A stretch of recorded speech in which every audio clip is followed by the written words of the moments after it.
యేసయ్యా స్తోత్రం.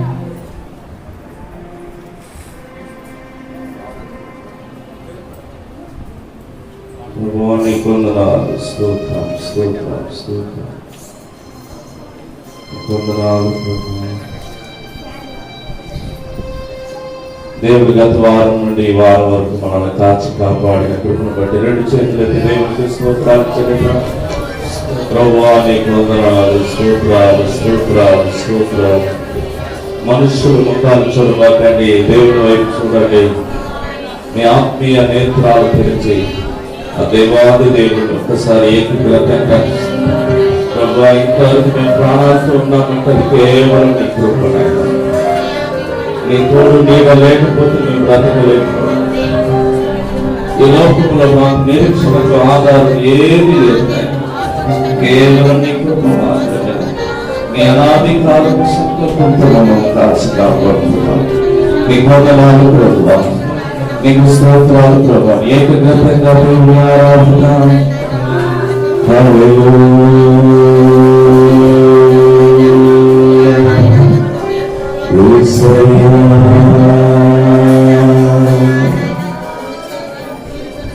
నీ తోడే లేకుంటే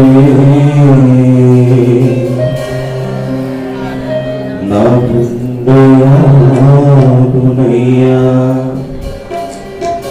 నీ నీడే లేకుంటే నా ఊహ తెలియదయ్యా. నీ తోడే లేకుంటే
దేవుని అంశం ఏంటంటే இந்நாட்டினுடைய தேவனுடைய தலைப்பு என்னவென்றால் కనబడని యుద్ధము. காணப்படாத ஒரு யுத்தம். కనబడని యుద్ధం ఎంతమంది చేస్తున్నారు? காணப்படாத ஒரு யுத்தத்தை எத்தனை பேர் செய்கிறார்கள்? కనబడే యుద్ధం ఉన్నది, కనబడని యుద్ధం ఉన్నది. காணப்படுகிற யுத்தம் இருக்கிறது, காணப்படாத யுத்தம் கூட இருக்கிறது. కనబడే యుద్ధాలని మనం బాగానే చేస్తాం. காணப்படுகிற யுத்தத்தை நாம் நன்றாகவே செய்வோம். అయితే కనబడని యుద్ధం మనం చేయాలి. ஆனால் காணப்படுகிற யுத்தத்தை நாம் செய்ய வேண்டும். కనబడే యుద్ధము అంటే காணப்படுகிற யுத்தம் என்றால் మన శత్రువు మన కంటికి తెలియాలి. நம்முடைய பகைவனுடைய கண்களுக்கு காணப்பட வேண்டும். మన శత్రువు మన కంటికి తెలిస్తే మనం యుద్ధం చేస్తాం. நம்முடைய శత్రువు நம் கண்களுக்கு தெரியும் போது நாம் யுத்தம் பண்ணுவோம். పాత నిబంధనలో చూసినట్లయితే శత్రువులు కంటికి తెలిసినారు కాబట్టి యుద్ధాలు జరిగినాయి. பழைய ஏற்பாட்டில் பார்க்கும் பொழுது శత్రువు கண்களுக்கு அகப்பட்டதனால யுத்தம் செய்தோம். కానీ నూతన నిబంధనలోకి వచ్చిన తర్వాత புதிய ஏற்பாட்டுக்கு வந்த பிறகு శత్రువులు కనుమరుగై యుద్ధం చేస్తున్నారు. శత్రుக்கள் கண்களுக்கு மறையாக யுத்தம் பண்ணுகிறார்கள். அவர்கள் மறைக்கப்பட்டு யுத்தம் செய்கிறார்கள். వారు మరుగై యుద్ధం చేస్తున్నారు. కనుమరుగైన వారు మనకు ఎలా కనిపిస్తారు? கண்ணுக்கு மறையாதவர்கள் எப்படி காணப்படுவார்கள்? కానీ యుద్ధం ఎవరిది? யுத்தம் யாருடையது? యుద్ధం యెహోవాది. యుద్ధం కర్తరుடையது. హల్లెలూయా. హల్లెలూయా. కానీ యుద్ధం యెహోవాదైతే మనం ఎవరమి?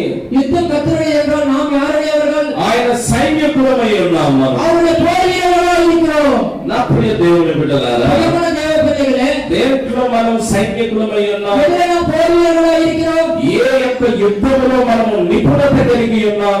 எந்த யுத்தத்தில் நாம் சிறந்தவர்களாய் இருக்கிறோம்? మన దగ్గర ఏ ఆయుధాలు ఉన్నాయి? நம்மிடம் என்ன ஆயுதங்கள் இருக்கிறது? బాగా గమనించండి. நன்றாக கவனியுங்கள். మనము దేవుని యొక్క ఆయుధములై ఉన్నాం. நாம் தேவனுடைய ஆயுதங்களாய் இருக்கிறோம். మనం యుద్ధానికి రెడీగా ఉండాలి. நாம் யுத்தத்துக்கு தயாராக இருக்க வேண்டும். నేను చెప్పేది అంతరంగ జీవితం. நான் சொல்றது உள்ளான வாழ்க்கை. క్రైస్తవునికి రెండు జీవితాలు ఉన్నాయి. கிறிஸ்தவனுக்கு இரண்டு வாழ்க்கை இருக்கிறது. అది లోక సంబంధమైన జీవితము, అంతరంగమైన జీవితం. அது உலக சம்பந்தமான வாழ்க்கை, உள்ளான வாழ்க்கை. లోక సంబంధం అంటే లోక మాలిన్యాన్ని అంటించుకునే జీవితం కాదు. உலக சம்பந்தமான வாழ்க்கை உலக சம்பந்த அகத்தை ஒட்டி கொள்வது அல்ல. పోషణ కొరకు మనం సంపాదించాలి, பிழைப்புக்காக நாம் ஓட வேண்டும், పరిగెత్తాలి, ஓட வேண்டும், నిద్రపోవాలి, தூங்க வேண்டும், కుటుంబంలో పరిచర్య జరగాలి. குடும்பத்தில் ஊழி நடக்க வேண்டும். ఇవన్నీ జరగాలంటే లోక సంబంధమైన జీవితానికి కావలసిన ప్రయాసపడాలి. இவையெல்லாம் நடக்க வேண்டும் என்றால் உலக சம்பந்தமான வாழ்க்கையின் பிரயாசம் வேண்டும். అంతరంగ జీవితం, ఆత్మీయ జీవితం అనేది అది క్రైస్తవునికి మాత్రమే తగ్గుతుంది. అంతరంగ జీవితం, ఆవికుడి జీవితం క్రీస్తులకు మాత్రమే పొందుతాం. ఇది అందరూ జీవించలేరు. ఇది எல்லாரும் வாழ முடியாது. దేవుని చేత ఎంపిక చేయబడిన వారు ఇలాంటి యుద్ధాన్ని జరిగిస్తారు. దేవునితో தெரிந்து கொள்ளப்பட்டவர்கள் మాత్రమే இப்படிப்பட்ட யுத்தத்தை செய்ய முடியும். కానీ మన యుద్ధం ఏమై ఉన్నది? మన యుద్ధం என்னவாக இருக்கிறது? సామెతల గ్రంథము 19వ అధ్యాయము 13వ వచనం చూడండి. நீதிமொழிகள் 13ஆம் அதிகாரம் 19ஆம் வசனத்தை படிப்போம். తన తండ్రికి చేటు తెచ్చును, భార్య తోడి పోరు.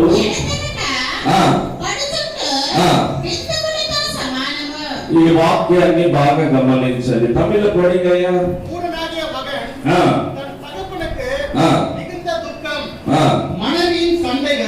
மனைவியின் சண்டைகள் ஓயாத ஹல்லேலூயா ஹல்லேலூயா. உங்களத்தான் மனைவியோட சண்டை எப்படியா இருக்குமா? ஓயாத ஒழுங்கு. అంటే జ్ఞానవంతురాలు తన ఇల్లును కట్టును అని వాక్యం చెప్పబడింది. புத்தியுள்ள ஸ்திரீ தன் வீட்டை கட்டுவாள் என்று வசனம் சொல்கிறது. కానీ ఆ జ్ఞానవంతురాలు ఇల్లు కట్టేటప్పుడే అక్కడక్కడ కాస్త ఓట్స్ పెట్టిందంటే వానొస్తే ఏమైపోద్ది? அந்த ஸ்திரீ வீட்டை கட்டும்போது அங்கங்க சில ஓட்டை கட்டி வீடு இருந்தால் எப்படி இருக்கும்? ఆ ఇల్లు ఉరుస్తూ ఉంటుంది. அந்த வீடு ஒழுவி கொண்டே இருக்கும். ఇప్పుడు భర్త జగడం పెట్టుకుంటే ఉరిసిన ఇంట్లో కాపురం చేసినట్టు అంట. அது கணவன் சண்டை வைத்துக் கொண்டால் இந்த மாதிரி கூரை பிச்சின வீட்டில சண்டை போட்ட மாதிரி என்று சொல்றாங்க. భార్య భర్త జగడాలంట, கணவன் மனைவி சண்டைகள் గుడిసెట్లో నీళ్లు గారే ఇంట్లో కాపురం చేసినట్టు. வீடு தண்ணி ஒழுகுகிற வீட்டில வாழ்வது போலுக்கு ஒப்பா இருக்குமா? అర్థమవుతుందా? உங்களுக்கு புரிகிறதா? పోరు అని అంటే ఎవరితో పోరు పెట్టుకోవాలి? யுத்தம் என்றால் யாரை யுத்தம் வைத்துக் கொள்ள வேண்டும்? భర్తతోనా? கணவனோடவா? భార్య భర్తతో, భర్త భార్యతోనా? மனைவி கணவனோட, கணவன் மனைவியோடவா? ఏంటి భార్య భర్తల పోరు? என்ன கணவன் மனைவியோட யுத்தம்? ఈ మధ్య లాక్డౌన్ అయిన దగ్గర నుండి చాలా మంది భార్య భర్తలకు ఎక్కువ గొడవలు ప్రారంభించారు. இந்த லாக்டவுன் டைம்ல अनेक கணவன்மார்கள் மனைவிமார்கள் யுத்தத்தில் அநேகர் காணப்படுகிறார்கள். భర్త ఇంట్లో ఉంటే ఒప్పుకోరు ఆడ మనసు. மனைவி கணவன் வீட்ல இருந்தால் மனைவிக்கு பிடிக்காது. ఒకవేళ భర్త ఇంట్లో ఉండాలన్నా భర్తకు కూడా నచ్చదు. அதோட மனைவி வீட்ல இருந்தா மனைவிக்கு பிடிக்காது. హల్లెలూయా హల్లెలూయా. ఏదేదో చెప్తుంటుంది, ఏదేదో சொல்லிக்கொண்டே இருப்பார், ఏదేదో మాట్లాడు, ఏదేదో பேசிக்கொண்டே இருப்பார். హల్లెలూయా హల్లెలూయా. ఏమంటుంది తెలుసా? என்ன சொல்லுவாங்க தெரியுமா? నిన్ను చేసుకున్న దగ్గర నుండి నాకు ఏం ప్రయోజనం? உன்னை திருமணம் செய்து கொண்ட நாள் முதல் எனக்கு என்ன பிரயோஜனம்? నేను పెళ్ళైన కొత్తలో ఇంటికి వచ్చేటప్పుడు 18 పట్టుకోబోతా వచ్చినాను. நான் திருமணமான புதுசில் இந்த வீட்டுக்கு வரும்போது 18 பட்டு புடவைகளுடன் வந்து விட்டேன். నువ్వు వెయ్యి బదులు కష్టపడుతున్న ఒక రైట్ కొట్టక తావలే. ஆனா இரவு பகலும் நான் கஷ்டப்படுகிறேன், ஒரு பிளவுஸ் கூட கிடையாது என்று சொல்லுவாங்க மனைவி. నీకు ట్రాన్స్లేషన్. హల్లెలూయా. హల్లెలూయా. ఏంటంటే మీరు ఎంత కష్టపడి నాకేం చేసి పెట్టినావు అని అంటారు. நீங்க எவ்வளவு கஷ்டப்பட்டாலும் நீங்க என்ன செய்தீங்கன்னு சொல்லுவாங்க. ఇంకొక ఆశ్చర్యమైన విషయం చెప్తారు. இன்னொரு ஆச்சரியமான விஷயத்தை சொல்லுவாங்க. నన్ను చెన్నైలో అడిగిండ్రు, బెంగళూరులో అడిగిండ్రు. என்ன சென்னையில கேட்டாங்க, பெங்களூர்ல கேட்டாங்க. నా కరగట్టంగారు మరి. హల్లెలూయా. హల్లెలూయా. ఆంధ్రాలో అడిగినారు, ఆంధ్రాలో కేட்டாங்க. హల్లెలూయా. హల్లెలూయా. ఇక్కడంతా అడిగినారు అని అంటారు కానీ நீங்க எல்லா இடத்துல என்ன கேட்டாங்கன்னு சொல்லுவாங்க. ఈ అమ్మాయి గురించి రోడ్డు మీద అడిగి అట్టే వెళ్ళిపోయారు. இந்த அம்மாவை பத்தி ரோட்ல விசாரித்து அப்படியே ஓடி போயிருப்பாங்க. అంత పోనా இப்படியே திரும்பி பார்க்காம ஓடிపోయాడు. ఇదే ఇలా అవును ఆయమ్మయ్య ఇలానే తిరిగి చూడకుండా పారిపోవని చెప్తారు. హల్లెలూయా. హల్లెలూయా. అప్పుడప్పుడు మీకు ఒక కథ చెప్తా, గుర్తుందా? உங்களுக்கு அப்போது ஒரு கதை சொல்றேன், உங்களுக்கு புரியுதா? అమ్మ ఊరికి వేయాలంటే కూతురు ఈదికి వేయాలంటే. హల్లెలూయా. హల్లెలూయా. అమ్మ ఊరికి వేయాలంటే కూతురు ఈదికి వేయాలంటే. அம்மா ஊருடைய சண்டைக்காரி என்றால் மகள் வந்து தெருவுடைய சண்டைக்காரின்னு சொல்லுவாங்க. మా అమ్మాయికి పెళ్లి జరగటం కష్టమైపోయింది. அந்த மகளுக்கு திருமணம் நடப்பது மிக கஷ்டமாக இருந்தது. ఎవరు వచ్చినా కూడా ఆ రోడ్డు మనాలోనే నిలబడి ఆ అమ్మాయిని చేసుకున్నామంటే నీకు పుట్టగతి లేవు అని చెప్పినారు. யார் வந்தாலும் அந்த மகளை குறித்து விசாரித்து அப்படியே போயிடுவாங்க. అయితే ஆனால் ఒకడు తెగించి ఆ అమ్మాయిని పెళ్లి చేసుకుని ஒருவன் துணிந்து வந்து அந்த அம்மாவை திருமணம் செய்து கொண்டான். ఎవరు ఏం చెప్పినా ఒప్పుకోలేదు. யார் என்ன சொன்னாலும் ஒத்துக்கொள்ளவில்லை. ఎందుకంటే ఆ అమ్మాయి ఈదిలోనికి వస్తే ఆ ఈదిలో వాళ్ళందరూ గడగడ వణికిపోతారు. அந்த மகள் அந்த தெருவுக்குள்ள திருமணம் நடந்ததாம். మరుసటి రోజు పంపు దగ్గరికి వచ్చిందంట అమ్మాయి. మరునాడు కణవనిடம் வந்தாங்க.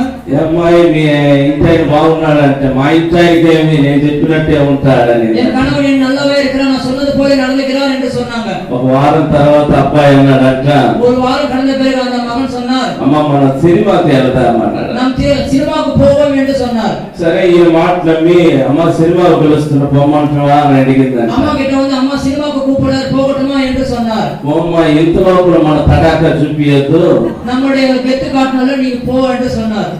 ఇప్పుడు చూపించినట్టు వాడు వెళ్ళిపోతాడు. இப்போ காட்டினே அவர் ஓடி போயிடுவான். కాస్త ఓపిక పట్టారు. சற்று பொறுமையா இரு. వీళ్ళ సంగతి అంతా తెలుసుకొని இவங்களோட எல்லா விஷயத்தையும் தெரிந்து கொண்டு సినిమాకి వెళ్ళే లోపల టికెట్ ఖాళీ అయిపోయింది, సినిమా దొరకలేదు. சினிமாவுக்கு போன உடனே டிக்கெட் தீர்ந்து விட்டது, சினிமா பார்க்கவில்லை. మధ్యరాత్రి అయిపోయింది. நடுராத்திரி ஆனது. ఒక చెట్టు దగ్గర పడుకున్నారంట. ஒரு இடத்துல அவங்க அமர்ந்து படுத்துக் கொண்டிருந்தார்கள். వీళ్ళు పోయేటప్పుడే ఒక కోడి పుంజును ఒక ఈత సాపను తీసుకొని పోయినారు. போகும்போது ஒரு பாயையும் ஒரு கோழியும் எடுத்துக் கொண்டு போனார்கள். ఈమెకే అర్థం కాలేదంట. இவங்களுக்கு ஒன்றும் புரியவில்லையா. ఇప్పుడు వీళ్ళతో గొడవ పెట్టుకుంటే ఈ రాత్రిలో వదిలిపెట్టి వెళ్ళిపోతే నాగైతే ఏంటి అనుకొని ఆలోచిస్తుందంట. இவங்க சண்டை வைத்துக் கொண்டால் இந்த இரவில் என்னை விட்டு போனால் என்னோட நிலைமை என்ன என்று அவங்க யோசனை பண்ணி கொண்டிருந்தார். పొద్దున్నే ఇంటికి పోయిన తర్వాత ఈ కథ చెప్తాను. காலையில வீட்டுக்கு போன பிறகு கதையை சொல்கிறேன் என்று சொன்னார். మధ్యరాత్రిలో బాగా నిద్రపోతున్నారు.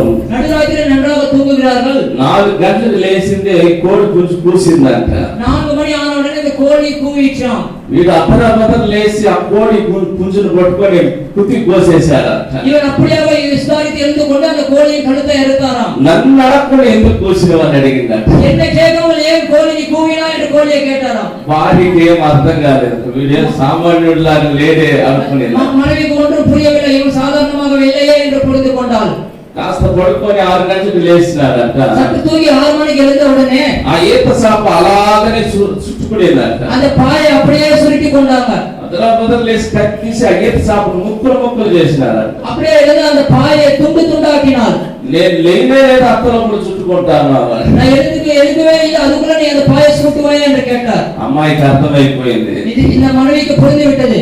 కోడి పుంజునే కోసినోడు, கோழியை அறுத்தவன், ఈత సాపను కోసినోడు அந்த பாயை அறுத்தவன் నన్ను కూడా కోసేటట్టున్నాడు. என்னையும் அறுத்து விடுவான். సైలెంట్ ఇంటికి పోయిందంట. அமைதியாக வீட்டுக்கு போனாங்க. అమ్మకి అర్థం కాదు, ఏమా ఏమంటాడు అల్లుడు, వాడి కథ కనుక్కొనవా అయిందంట. நான் என்னம்மா என்ன சொல்றாரு மாப்பிள்ளை, அவனோட கதையை புரிந்து கொண்டாயா என்று அம்மா கேட்டாங்க.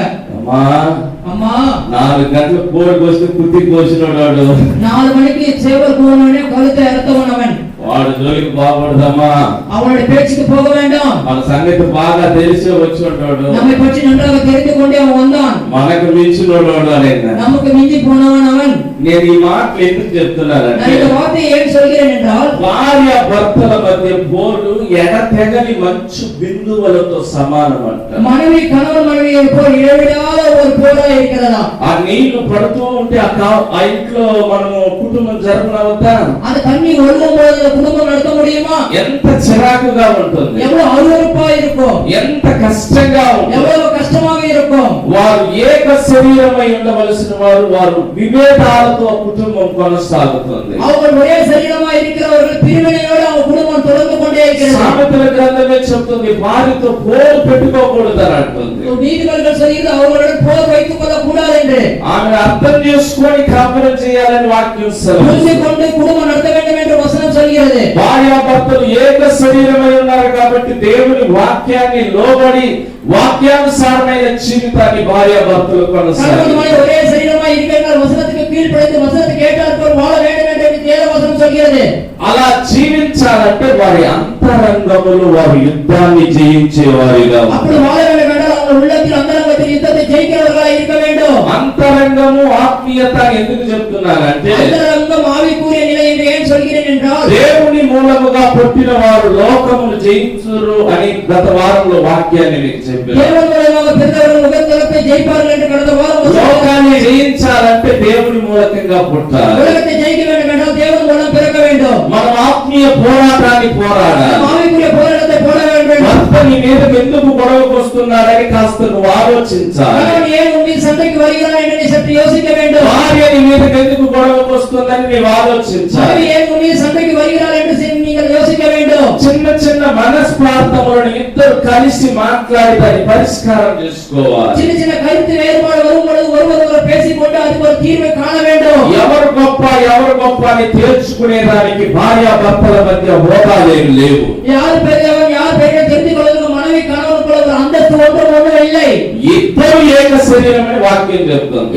ரெண்டு பேரும் ஒரே சரீரம் என்று வசனம் சொல்கிறது. అమ్మాయి తనికులింట్లో పుట్టిందని అమ్మాయి హెచ్చైన స్థానం, అబ్బాయి పేదవాడని అబ్బాయి దిగువ స్థానం అని లేదు. மனைவி உயர்வான குடும்பத்தில் பிறந்தால் என்று உயர்வான நிலை என்று கணவன் தாழ்வான குடும்பத்தில் பிறந்தால் தாழ்வான நிலை என்ற பாகுபாடு இல்லை. ఇద్దరు ఏక శరీరం, இரண்டு பேரும் ஒரே சரீரம் தான். ఏకీకృతంగానే ఉండాలి. இரண்டு பேரும் ஒரே ఒకరినొకరు ప్రేమించాలి. ஒருவர் நேசிக்க வேண்டும். ఒకరి పట్ల ఒకరికి ఐక్యత కలిగి ஒருவர் ఉండాలి. மத்தியில் ஒருவர் ஐக்கியம் இருக்க வேண்டும். అప్పుడే కుటుంబం సాఫీగా కొనసాగుతుంది. அப்பொழுது குடும்பம் நன்றாக தொடரும். హల్లెలూయా. హల్లెలూయా. ఈనాడు ఎంతమంది దేవుని వాక్యానుసారమైన మాటలను బట్టి తమ భర్తలకు లోబడి ఉన్నారు? எத்தனை பேர் வசனத்துக்கு ஏற்றாற்போல் தன் கணவனுக்கு கீழ்ப்படிகிறீர்கள்? ఎంతమంది భార్యలను వాక్యానుసారంగా భర్తలు ప్రేమిస్తున్నారు? எத்தனை பேர் கணவன்மார்கள் வசனத்துக்கு ஏற்றாற்போல் தன் மனைவிக்கு கீழ்ப்படிகிறீர்கள்? భేద విభేదాలు ఎందుకు కలుగుతున్నాయి? பாகுபாடுகள் ஏன் நடக்கிறது? భర్తను భార్య అర్థం చేసుకోవటం లేదు, கணவனை மனைவி புரிந்து கொள்வது கிடையாது. భార్యను భర్త అర్థం చేసుకోవటం లేదు. மனைவியை கணவன் புரிந்து கொள்வது கிடையாது. పిల్లల మధ్యనే గొడవ పడుతున్నారు. பிள்ளைகள் மத்தியிலே சண்டை போடுகிறார்கள். ఇరు పక్షాల వారి మధ్య ఆ యుద్ధాన్ని పిల్లలు చూసి పిల్లల యొక్క మనస్సులు చెడిపోతుంది. ரெண்டு பட்சத்தில் நடக்கிற யுத்தத்தை பிள்ளைகள் பார்த்து அவர்களுடைய மனதும் கெட்டு போகிறது. இருக்கிறது. ఈ గ్రహింపు ఆత్మీయతలో ఉన్న వారికి మాత్రమే అర్థమవుతుంది. இந்த உணர்வு ஆவிக்குரிய நிலையில் இருக்கிறவங்களுக்கு மாத்திரம் தான் புரியும். ఆత్మీయ జీవితంలో మనం ఒక యుద్ధ వీరులమని దేవుని వాక్యం ஆவிக்குரிய வாழ்க்கையில நாம் யுத்த வீரர்கள் என்று தேவ வசனம் சொல்கிறது. ఎవరిని జయించాలి మనము? யாரை ஜெயிக்க வேண்டும் நாம்? ఓ సంగమా, దేవుని చేత ఎంపిక చేయబడిన నీవు నేను ఒక యుద్ధ వీరుడము. ఓ సభ్య దేవుడు தெரிந்து கொள்ளப்பட்ட நீயும் நானும் ஒரு யுத்த வீரர்கள் தான். ఈ యుద్ధంలో ఆత్మీయమైన పోరాటాన్ని మనం పోరాడాలి. యుద్ధத்தில் ఆవికుரிய పోరాటాన్ని நாம் పోరాడ வேண்டும். అపవాది వేయించిన అగ్ని బాణములను ఎదుర్కొని శత్రువులను జయించడానికి దేవుని చేత అభిషేకం పొందిన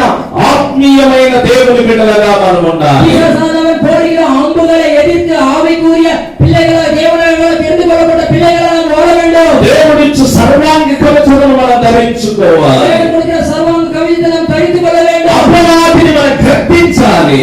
சோதனைக்காரரை நாம் கடிந்து கொள்ள வேண்டும். అపవాదిని మనం ఎదిరించాలి. பிசாசானை நாம் எதிர்க்க வேண்டும். హల్లెలూయా. హల్లెలూయా. అప్పుడు ఆ వాక్యాన్ని మీరు జాగ్రత్తగా వినండి. அந்த వచనத்தை జాగ్రత్తగా கேளுங்கள். భార్యాభర్తలు ఏక శరీరమై ఉన్నారు. கணவன் மனைவி ஒரே சரீரமாய் இருக்க வேண்டும். హల్లెలూయా. భర్త ఎంత కూడా చెప్పకూడదు. హల్లెలూయా. హల్లెలూయా.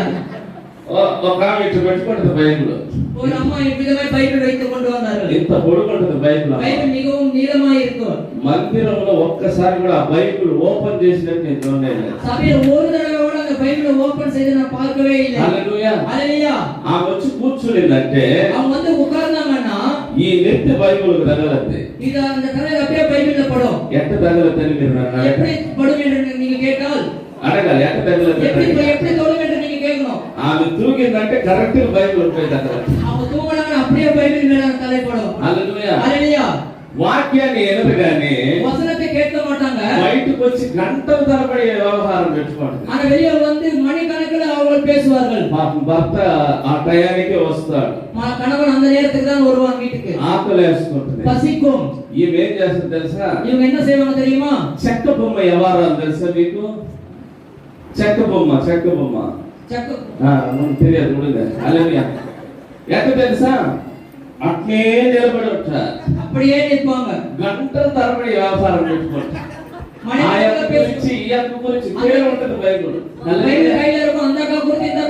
பேசிக்கொண்டே இருப்பாங்க. ఒక గంట 2 గంటలు 3 గంటలు అయ్యో వాళ్ళ కాలు ఎప్పుడు కూడా పట్టువండి. 1 மணி நேரம் 2 மணி நேரம் அவங்க கால் வலி கூட ஏற்படாது. పిల్లోడు పంపిస్తారు ఆయన. அவன் பிள்ளைகளை அனுப்புவார் கணவன். ఏం చేస్తుంది మీ అమ్మ? என்ன செய்கிறாள் உங்க அம்மா? వాడు సరైనోడు. వాడేం చెప్తారు తెలుసా? அவன் சரியானவன். அவன் என்ன செய்வான் தெரியுமா? అమ్మ కుడికాడ ఉందారంట. అమ్మ చర్చిలో இருக்கிறாங்கன்னு சொல்லுவாங்க. కుడికాడ ఉందంటే ఇక గుళ్ళోనే ఉంటది అనుకుంటారు. இவங்க చర్చిలో இருக்கிறாங்க చర్చిలో இருக்கிறாங்கன்னு கணவன் நினைப்பார். కానీ ఆ గుడి బయట ఉన్న సంగతి తెలియదు. ఆ చర్చికి வெளியே இருக்கிற விஷயம் யாருக்கும் தெரியாது. 3 గంటల తర్వాత కిసుకు పట్టిపోద్ది. 3 மணிக்கு மிகவும் சோர்வடைந்து கோபம் வரும். ఆ దృష్టి ఈమె నిలబడుతుంది. அப்போ அவர் வரும்போது இந்த அம்மா நின்னுட்டு இருப்பாங்க. ఈయనకి టెన్షన్. ఏంది ఎంతసేపు? என்ன ఇவ்வளவு நேரம் என்று கேட்பார். ఇప్పుడే గుడి అయిందయ్యా, 5 నిమిషాలే. అంత లోపల నీకు ఎందుకు అవసరమా? సైతాను. ఎవరు సైతాను? இப்போதான் சபை முடிஞ்சு 5 நிமிஷம் தான் ஆனது சைத்தான் என்று கணவனை சொல்லுவார். ఈ 3 గంటల లోపల 3 ఊర్ల కథ మాట్లాడు. இந்த 3 மணி நேரத்துல 3 ஊர் கதை பேசிருப்பாங்க. వీళ్ళు సైతాన్ కాదండి. இவங்க சைத்தான். கணவன் தான் சைத்தானா? హల్లెలూయా. హల్లెలూయా. ఆత్మీయమైన నేత్రాలు కలిగిన వారు, ஆவிக்குரிய கண்கள் உடையவர்கள். హల్లెలూయా. హల్లెలూయా. నా ప్రియ దేవుని బిడ్డలారా, ప్రియమైన దేవ పిల్లలే, ఆత్మీయతలో మన నేత్రాలు తెరవబడాలి. ஆவிக்குரிய நிலையில் நம் கண்களை திறக்க வேண்டும். మీరు బాగా గమనించండి. நீ நன்றாக கவனியுங்கள். మనం అపవాదిని జయించగలిగిన వారు ఉండాలి. பிசாசானவனை ஜெயிக்க வேண்டியவர்களாக இருக்க మనం வேண்டும். ఆత్మీయతలో జయ వీరులంగా ఉండాలి. ஆவிக்குரிய நிலையில் ஜெய வீரர்களாக இருக்க வேண்டும். మనం దేవుడిచ్చు సర్వాంగ కవచమును ధరించుకొని అపవాదిని గద్దించాలి. தேவன் கொடுக்கிற சர்வாங்க கவசத்தை தரித்துக் கொண்டு சோதனைக்காரனை ஜெயிக்க வேண்டும். యాకోబు రాసిన పత్రిక 4వ అధ్యాయం 7వ వచనంలో ఒక మాట ఉన్నది. யாக்கோபு சுவிசேஷம் 4ஆம் அதிகாரம் 7ஆம் வசனத்தில் ஒரு வார்த்தை இருக்கிறது. ஆகையால் தேவனுக்கு கீழ்ப்படிந்திருங்கள், பிசாசுக்கு எதிர்த்து நில்லுங்கள். பிசாசுக்கு எதிர்த்து நில்லுங்கள், அப்பொழுது அவன் உங்களை விட்டு ஓடி போவான். அப்பொழுது அவன் உங்களை விட்டு ஓடி போவான். கரங்களை தட்டி தேவனுடைய நாமத்தை மகிமைப்படுத்துங்கள். దేవుని నామాన్ని మహిమపరచుదాం. హల్లెలూయా. తెలుగులో చదవమా? కాబట్టి చదవయ్యా. దేవునికి లోబడి ఉండుడి, కాబట్టి దేవునికి లోబడి ఉండుడి, అపవాదిని ఎదిరించుడి, అపవాదిని ఎదిరించుడి, అప్పుడు వాడు మీ యొద్ద నుండి పారిపోవును. అప్పుడు వాడు మీ యొద్ద నుండి పారిపోవును.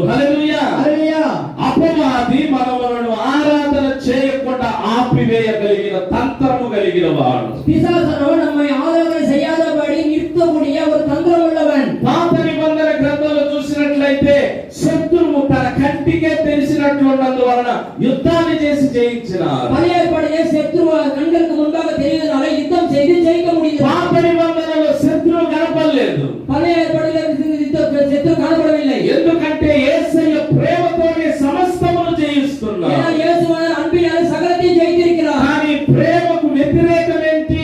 அன்புக்கு விரோதம் என்ன? శత్రుత్వము. எதிர்த்துவம். అందువలనే శత్రువుకు సాతాను అనే శత్రువుకి పేరు కలిగి ఉన్నది. எதிரி என்பதற்கு சாத்தான் என்ற ஒரு பெயர் இருக்கிறது. మీ శత్రువుకు అపవాది.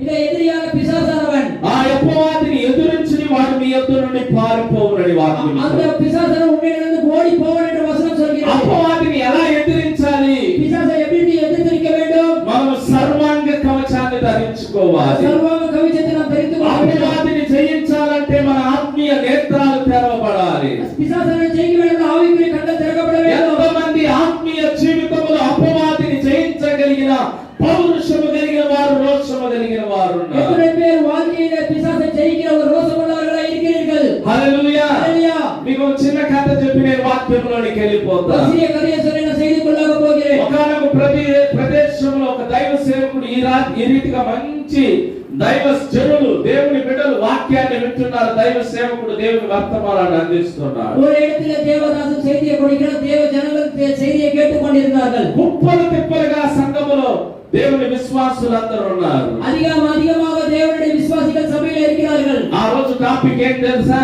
அந்த தலைப்பு என்ன தெரியுமா? అపవాదిని ఎదిరించిన వాడు మీ యొద్ద నుండి పారిపోవు. பிசாசை எதிர்த்து உன்னிடத்தில் ஒன்று ஓடி போவான். ఆ రోజు వాక్యం చెప్తూ అన్నాడంట, அந்த செய்தி சொல்லும்போது சொன்னாராம், నీ పాదాల కిందేసి అపవాదిని చితకదొక్కాలన్నాడు. பாதத்தை கீழ் பிசாசானவனை நசுக்க வேண்டும் சொன்னார். దైవ సేవకుడి మాటలకు ఆ విశ్వాసులంతా విజృంభించిపోతున్నారు. அந்த தேவதாச வார்த்தைக்கு விசுவாசிகள் எல்லாம் ரொம்ப அழிந்து போகிறார்கள். పక్క వీధిలో ఈ వేషాల అలంకారం జరుగుతుందంట. பக்கத்து வீதியில ஒரு அலங்காரம் நடந்து கொண்டிருந்ததாம். మారు వేషాలు వేసుకొని వారు ఉత్సాహంగా ఆటలు పాటలు పాడుతున్నారు. பக்கத்து தெருவுல மாறு வேடம் போட்டு உற்சாகமாய் பாடல்கள் பாடிக்கொண்டிருந்தார்களாம். ఒక వ్యక్తి సాతాను వేషం వేసుకొని వచ్చినాడు. ஒரு மனிதன் சாத்தான் வேஷம் போட்டு கொண்டு வந்தாராம். కరెక్ట్ గా చర్చి దగ్గరకు వచ్చినప్పుడు వర్షం కురుస్తుందంట.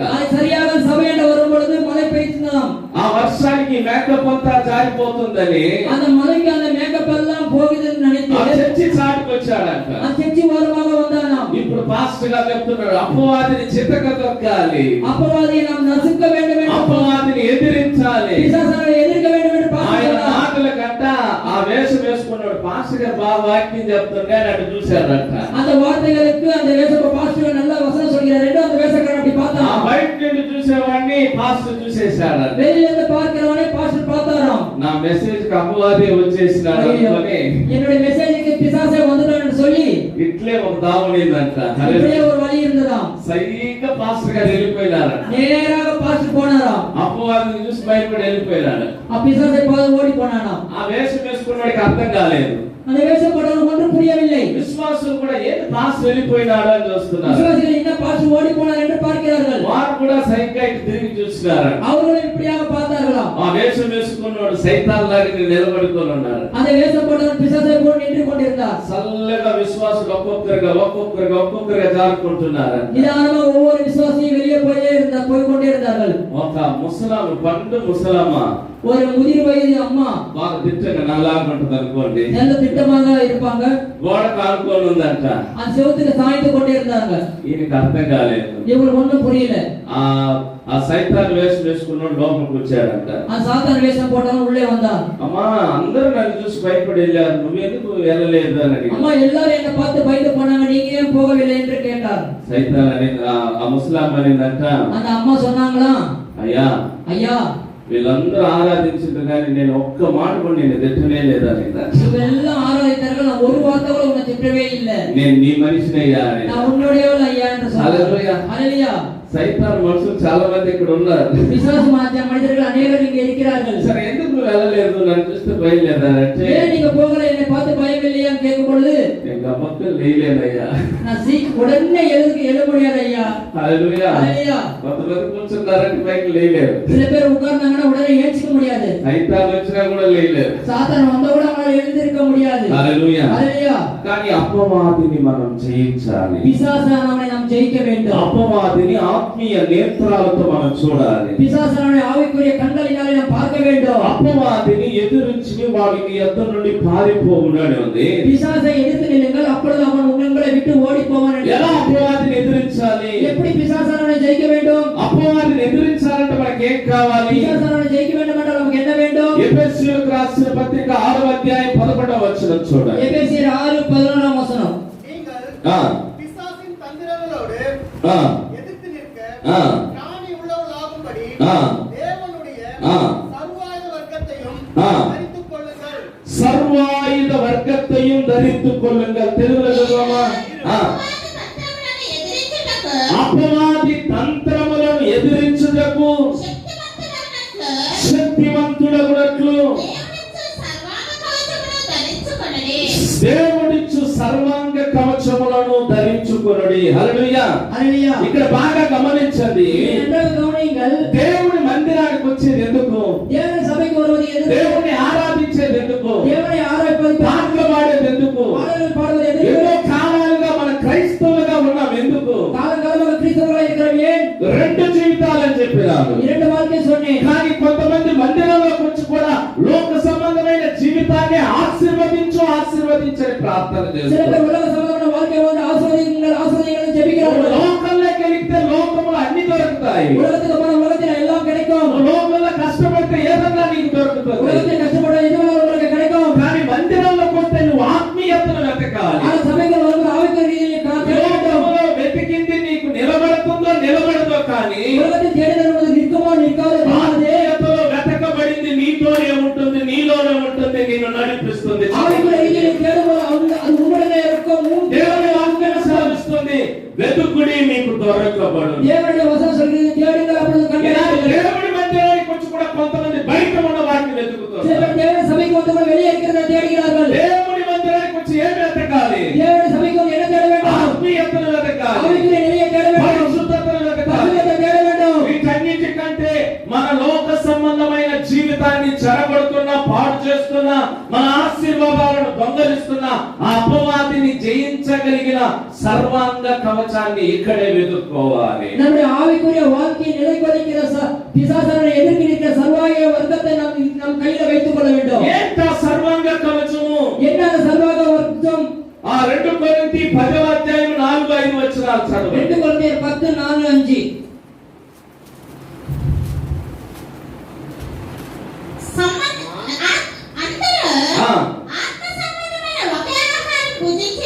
ఆ 2 కొరింథీ మా యుద్ధోపకరణములు శరీర సంబంధమైనవి కావు గాని శరీర సంబంధమైనవి కావయ్యా. దేవుని ఎదుట దుర్గములను చప్పట్లు కొట్టి దేవుని నామమున మహిమపరుద్దాం. మన యుద్ధోపకరణములు శరీర సంబంధమైనవి కాదు. எங்களுடைய பேராயுதங்கள் மாம்சத்துக்கு ஏற்றவைகளை మన లోక సంబంధమైన వారు కాదు. நாம் உலக சம்பந்தமானவர்கள் கிடையாது. ఒకవేళ లోకములోనికి వెళ్ళినా కూడా లోకాన్ని జయించాలంటే మన దేవుని మూలకంగా పుట్టి ఉండాలి. ஒருவேளை உலகத்துக்குள்ள போன உலகத்தை ஜெயிக்க வேண்டும் என்றால் நாம் தேவன் மூலமாக లోకాన్ని జయించడానికి మందిరములో మనం దేవుడిచ్చి సర్వాంగ కవచాన్ని ధరించుకోవాలి. உலகத்தை ஜெயிக்க வேண்டும் சபையில் முடிக்கிற சர்வாங்க వరకములు శరీర సంబంధమైనవి కాదు. நம்மளுடைய போராயுதங்கள் శరీర సంబంధమైనవి கிடையாது. శరీర సంబంధమైన ఆయుధాలు ఏంటంటే శరీర సంబంధమైన ఆయుధங்கள் என்ன தெரியுமா? ఇక్కడ చూడండి, இங்க பாருங்கள். మెయి మరపు అంటే మార్క్ అవసరం. మార్కవసరం. హల్లెలూయా. మెయి మరపు, ఆ కిరీటము, తాడు, ఖడ్గము, ఆయనకున్న ఆ యొక్క దట్టి, ఇవన్నీ ఒక యుద్ధ వీరుడికి ఏం కావాలమ్మా?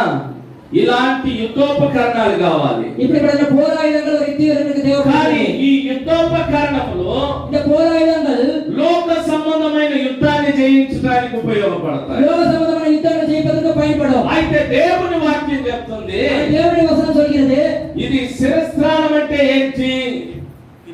కిరీటం என்றால் என்ன? కిరీటం என்றால் என்ன? మార్కవసం என்றால் என்ன? మార్కవసం என்றால் என்ன? డాల్ అంటే ఏంటి? డాల్ என்றால் என்ன? ఖడ్గం అంటే ఏంటి? పట్టయం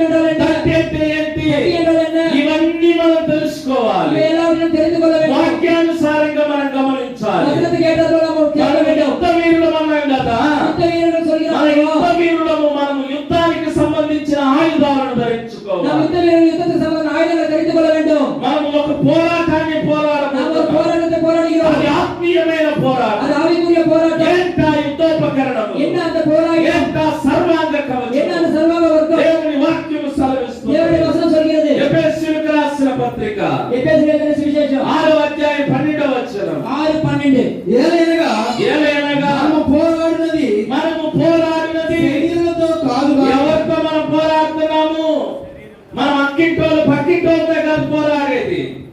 మనతో మాట్లాడే వాళ్ళు పొలాయి దగ్గర జనాల విషయం వాళ్ళతో కాదు మనం పోరాడేది. நாம் யாருடன் போராடுகிறோம்? அக்கம் பக்கத்துல போராடுறது మన கிடையாது. బంధువులతో కాదు మనం పోరాటం. நாம் பேரோடு போராடுகிறோம். మన తోబుట్టినోళ్ళతో కాదు మనం పోరాటం. நம்மளுடைய பெற்றோர் துணைவிக்கிறவங்கள போராட்டம் మన கிடையாது. భార్య భర్తలతో కాదు పోరాటం. கணவனுடைய போராட்டம் கிடையாது. పోరాటం అనేది ఏంటని ఇక్కడ వాక్యం తేటగా తెలియపరుస్తుంది. போராட்டம் என்றால் என்ன என்று இங்க வசனம் தெளிவாக சொல்கிறது.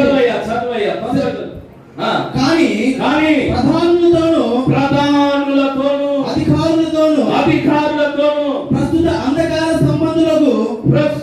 అంధకార సంబంధులకు లోకనాథులతోను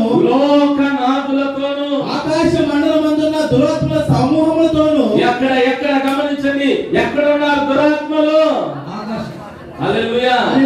ఈనాడు మనం ఆకాశం వైపు కన్నులెత్తి చూస్తున్నాము. இந்நாளில் நாம் வானத்தை நோக்கி கண்களை ஏறெடுத்து பார்க்கிறோம். ఆకాశంలో ఎవరున్నారు తెలుసా? வானத்தில் யார் இருக்கிறது தெரியுமா? దురాత్మలు ఉన్నాయంట.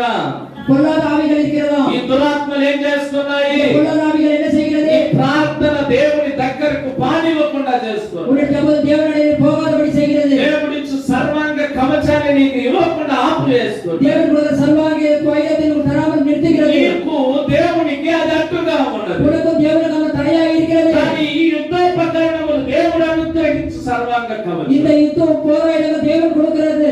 చల్లయ్యా ఆ యుద్ధోపకరణం ఏంటని அது படியுங்கள். ఆ, మనము పదమూడు మా యుద్ధోప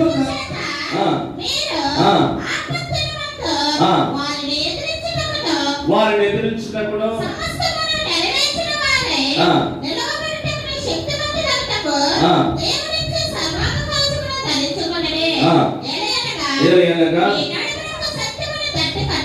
ఇక్కడ గమనించండి, ఒక యుద్ధ వీరుడికి ఏం కావాలి? హల్లెలూయా. హల్లెలూయా. తట్టి అంటే ఒక బెల్ట్ లాగా అనుకోండి. அது ஒரு பெல்ட் போல நினைத்துக் கொள்ளுங்கள். ఈ బెల్ట్ ఎందుకు తెలుసా? இந்த பெல்ட் என்ன தெரியுமா? ఆయుధాలను నింపుకునేదానికి ఈ బెల్ట్ ఉంటుంది. ஆயுதங்களை நிரப்பிக் கொள்வதற்கு அது இருக்கும். ఈ బెల్ట్ ని దేవుని వాక్యం ఏం చెప్తుందంటే தேவனுடைய வசனம் என்ன சொல்கிறது என்றால் సత్యము అని చెప్తుంది. சத்தியம் என்று சொல்கிறது. సత్యத்தை நீங்கள் அறிவீர்கள், సత్యం உங்களை విడుదలయ్యాகும். సత్యం మీరు సత్యం మిమ్మల్ని విడుదల చేస్తుంది. దేవుని ఎంతమంది సత్యం అనే వాక్యానికి లోబడి జీవిస్తున్నారు? సత్యం అనే వచనத்துக்கு కీழ்పడిகிறீர்கள்? నీలో సత్యం ఉన్నదా? உங்களுக்கு సత్యం இருக்கிறதா? లేకపోతే అసత్యం ఉన్నదా? உங்களுக்கு అసత్యం இருக்கிறதா? అసత్యం ఉన్నవారు నిలవలేరు. సత్యం ఇல்லாதவர்கள் நிற்க மாட்டார்கள். ఆ యుద్ధములో ఆగలేరు. యుద్ధத்தில் நிற்க மாட்டார்கள். వారు సత్యమందు నిలకడగా ఉండలేరు. அவங்க సత్యத்தில் నిலை నిற்க వారు மாட்டார்கள். బలహీనులైపోతారు. పదవీనరులవుతారు. రెండవ చదువమ్మా. నీతి అను మైమరుపు. హల్లెలూయా. హల్లెలూయా. నీతి ఎన్గిర మార్కవసం. நீதி என்கிற மார்க்கவசம். హల్లెలూయా. హల్లెలూయా. నీతి అనే మైమరుపు நீதி என்கிற மார்க்கவசம் మన యొక్క గుండెను ఆపగలిగినది. நம் இருதயத்தை நிறுத்தக்கூடியது. యుద్ధ వీరులు బాణాలు వేస్తే ఎక్కడ తగులుతాయి? యుద్ధ వీరులు బాణం కరెక్ట్గా గుండెకే తగులుతుంది. సరియాగా நம்ம இருதయం కానీ మన యొక్క ఎదురుమును కాపాడాలంటే మనకి నీతి అనే ఆ యొక్క మైమరుపు కావాలి. அது நீதி அந்த நம்ம இதயத்தை ஜெயிக்க வேண்டும் என்றால் அந்த நீதி என்ற ஒரு ஆயுதம் நமக்கு தேவைப்படுகிறது. మూడవదిగా చదువు.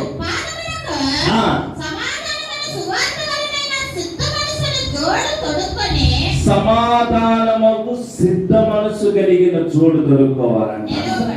హల్లెలూయా. హల్లెలూయా. చెప్పులు ఏనికి సాదృశ్యం అంటే நம்ம போடுகிற செருப்பு எதற்கு அர்த்தம் என்றால் సమాధానానికి సాదృశ్యం. சமாதானத்துக்கு அடையாளமாக இருக்கிறது. హల్లెలూయా. హల్లెలూయా.